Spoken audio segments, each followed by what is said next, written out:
Laura Mackey here. I thought I'd share a video of how to replace a background really quickly in Photoshop.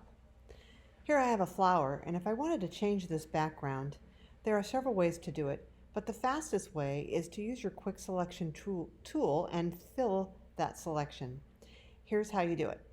Over here on the left, you'll see your tools, and you find the quick selection tool. It's right here.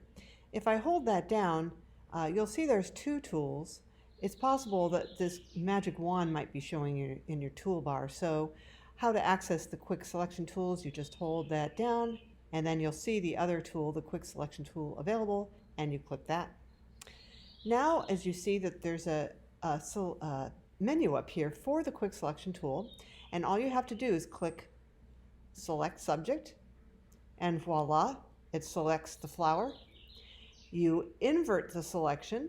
You can do that by Control-Shift-I or Command-Shift-I, like I am on a Mac.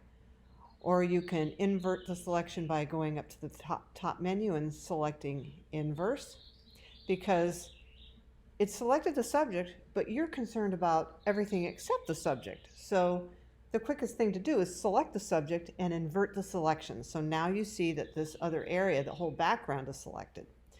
Now I like to come down and use an adjustment, a layer adjustment, and you can click solid color and pick a color. Like if you want a black background, you just come down here and select the black and click OK, and you're done.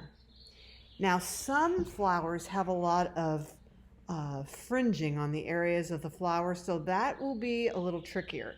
But for this one, because it really has a defined edge, there is no fringing on the flower, it works really good. There's, if I want to back out of that, you can also have fun with gradients. You can fill it with a gradient, and you can pick from your gradients, like whatever you want. What if you want like a purple, well, let's see, let's try blue. You can pick one of these or one of those. You can have a gradient like that, and you can change like from linear to radial. You can make it a radial. You can change the size of it. So there's all kinds of things. You can reverse the gradient. There's all kinds of ways to fill that background. But again, I'm going to delete that.